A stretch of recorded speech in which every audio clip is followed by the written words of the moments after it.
The humidity in the anchor's rest wasn't just in the air. It was in the worn wood of the bar, the sticky vinyl of the booze, the very breath of the few souls scattered in the dim light. It was a living, damp thing, and it made the world outside the grimy windows feel miles away.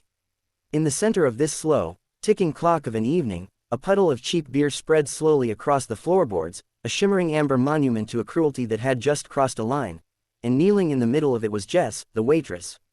Ice, cold liquid dripped from the tips of her hair, soaked through the thin fabric of her light blue uniform, and traced a path down her spine. The two young men standing over her, triumphant in their matching royal blue and yellow varsity jackets, the bold yellow bee, a beacon of arrogant belonging, hadn't expected silence. They'd expected tears, sputtered protests, a scramble to get up. They got nothing but the slow, deliberate sound of her breath in the quiet. Bryce, the one with the intricate neck tattoos snaking above his collar, still held the empty plastic pitcher like a trophy he'd just won. His friend Cody, whose licked back hair and expensive watch spoke of a different life than this dive bar, smirked, arms crossed over his chest. "You going to cry about it, Jess?" he drawled, his voice too loud, shattering the pause. "Or are you going to lick it up?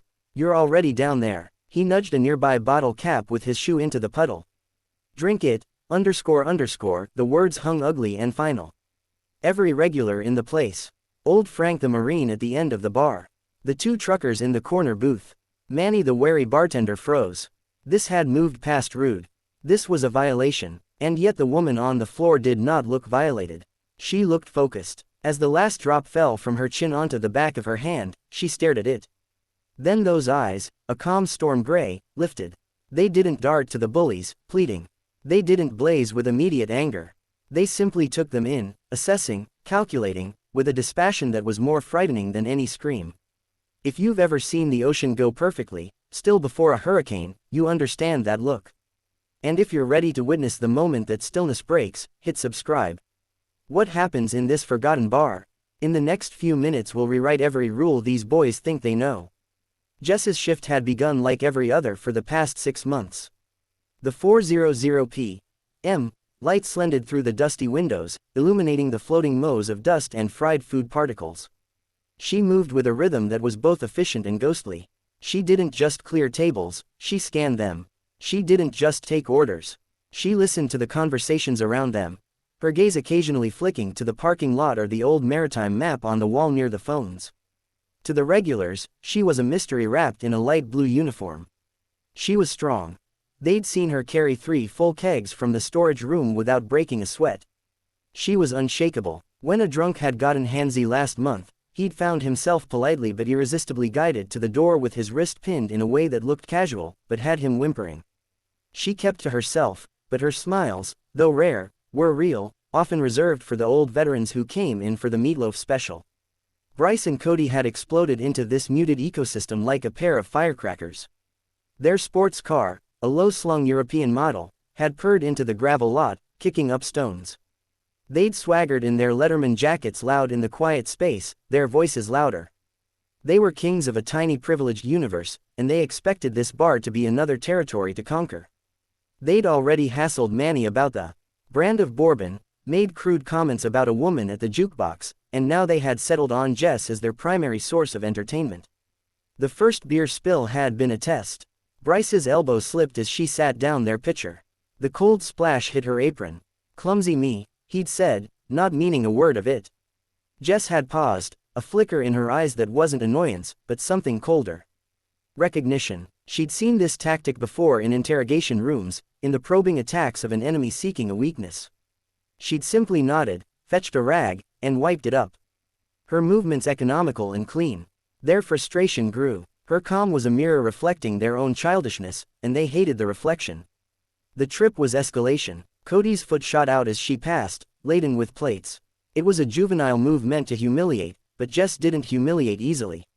The stumble was caught, corrected in a fraction of a second, her core muscles tightening, her balance shifting seamlessly.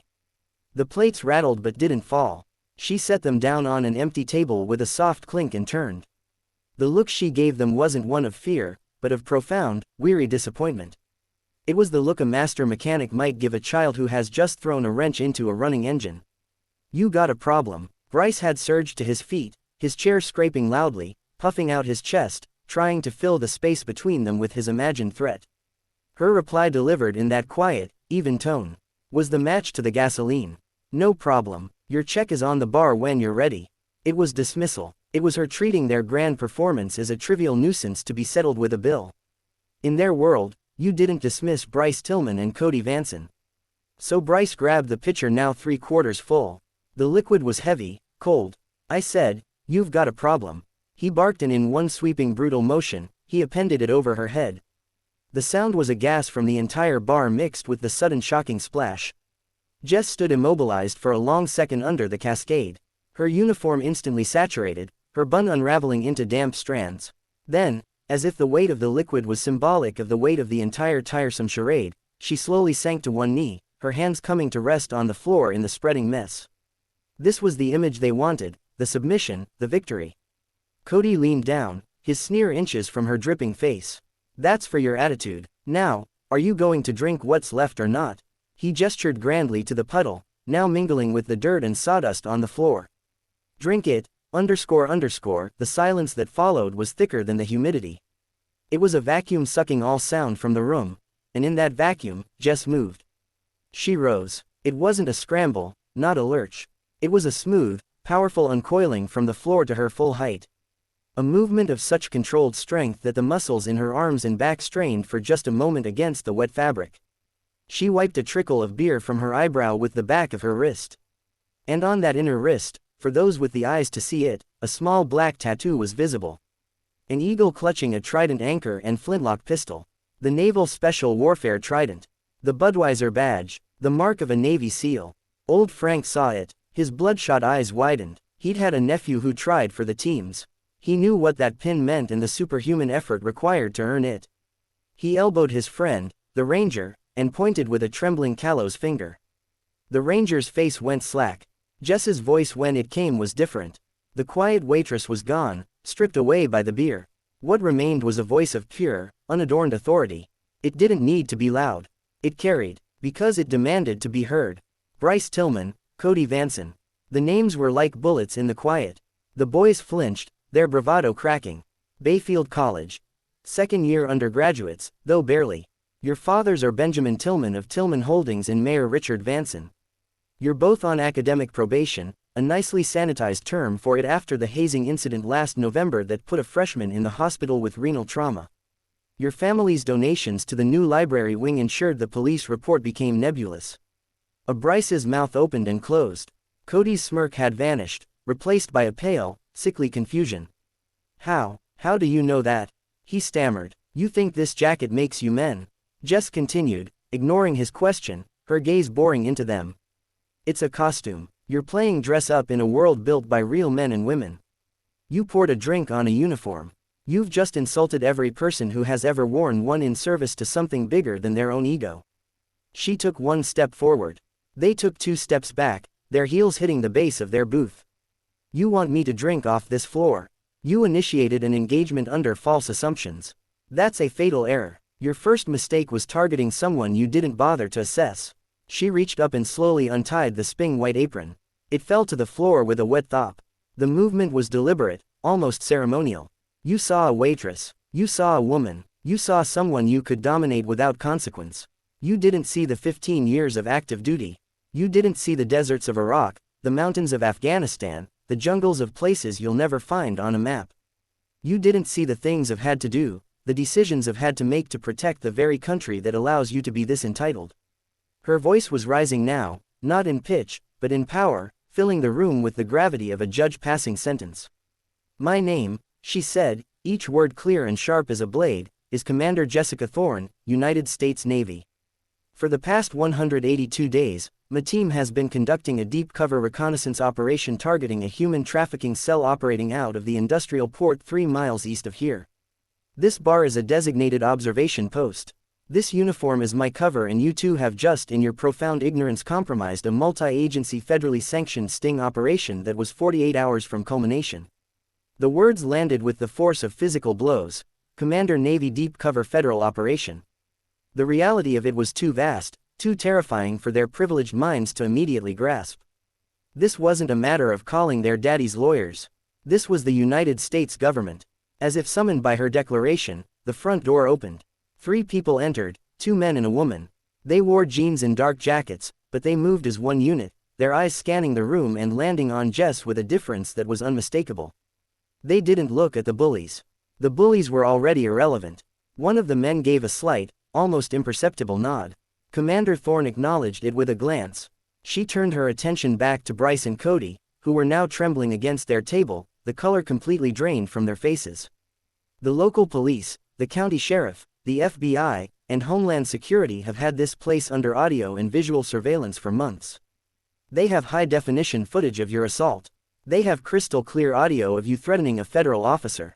You are not being arrested for being jerks. You are being detained for obstruction of justice, assault on a federal agent, and compromising a national security operation. Bryce's animal brain took over. Panic surged overriding sense. With a strangled cry, he tried to bolt, shoving past Cody toward a side door. He didn't make it 3 steps. The female agent who had just entered moved. It wasn't a fight, it was a punctuation mark. A foot hooked his ankle. A hand guided his shoulder, using his own frantic momentum to redirect him smoothly, firmly into the wall. The impact was a dull, meaty thud. He slid down, dazed, a thin trickle of blood appearing at his hairline. The agent had him cuffed before he could even groan, her movements clinical and emotionless. Cody simply raised his hands, tears of sheer terror now mixing with the spilled beer on his cheeks, whispering, "I'm sorry. I'm sorry. I'm sorry." Over and over to no one in particular. Jessica Thorne was already moving. She walked behind the bar, past a stunned Manny, and knelt. From a hidden compartment built into the underside of the cash register shelf, she retrieved a small sealed Pelican case. She popped the latches. Inside, nestled in foam was a Glock 19. In a holster, a compact satellite phone, and a black leather credential wallet. She secured the holster to her hip, the weight of it, a familiar and comfortable presence. She flipped open the wallet revealing the gold badge and the ID card next to it. Terry Jashi Kander USN. The transformation was complete. The waitress was gone. In her place stood a warrior, a commander. Her wet hair and soaked dress now seeming like battle scars. Part of the camouflage she just shed. The bar was no longer a dive. It was a crime scene, an operational headquarters. Frank, the old Marine, struggled to his feet. His knees popped, his back ACHD, but he stood straight. His liver-spotted hand came up in a sharp, perfect salute, his eyes shining with a pride that had nothing to do with the current moment and everything to do with a lifetime of understanding sacrifice. Commander Thorne saw him. She finished securing her sidearm, then turned to face him fully. For a moment, the commander's mask slipped and something softer, deeply respectful, showed in her eyes. She returned the salute, her own gesture crisp and exact. A silent communication passed between them, a transfer of understanding across generations of service. Then she was all business again, barking orders to her team. Secure the premises. I want local EEOs to formally process these 2 into federal custody. Contact Jaggi and the assistant U.S. attorney. This is now their top priority case and get me a status update on the primary target.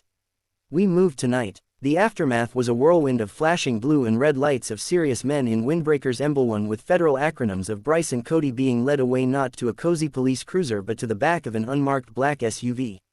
Their world of fraternity parties, trust funds, and parental protection had evaporated in the span of 5 minutes. The story of course leaked. It was too explosive, not too. The Bayfield Chronicle ran the headline. Mayor's son, tycoon's heir arrested in federal sting, assaulted undercover Navy commander. The national news picked it up with the focus less on the trafficking rings, which was successfully dismantled that very night, resulting in over 24 rescues and more on the dramatic, poetic justice of it all. The viral clip wasn't of the takedown, but of the moment a soaked woman on her knees looking up with those storm-gray eyes and speaking her truth with the power of a sovereign. The legal proceedings were swift and merciless.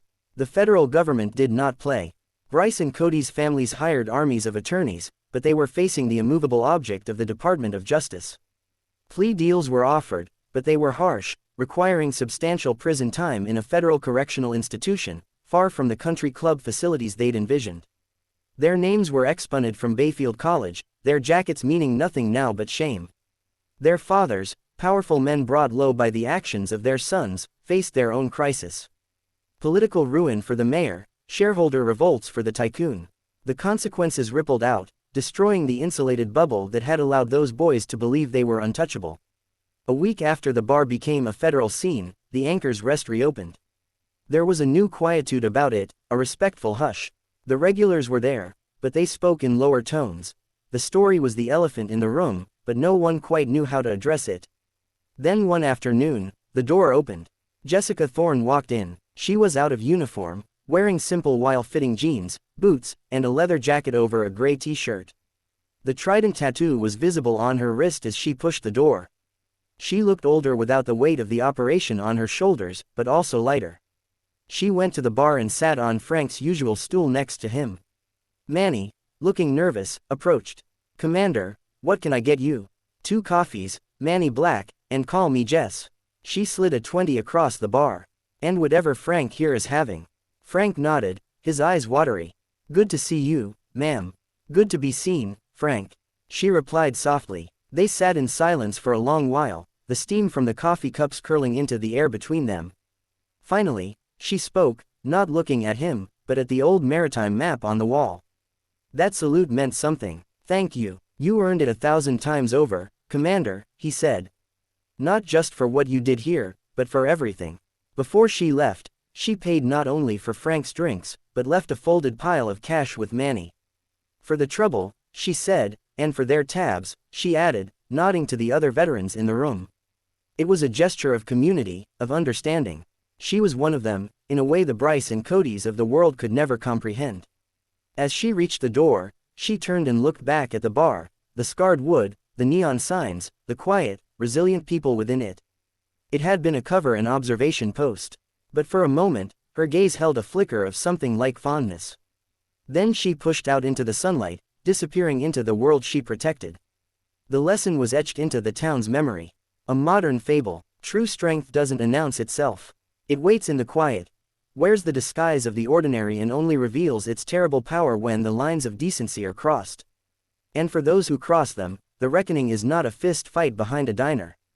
It is the cold, precise, and overwhelming force of a justice system they never believed would apply to them, brought down upon them by the very person they thought they could never touch.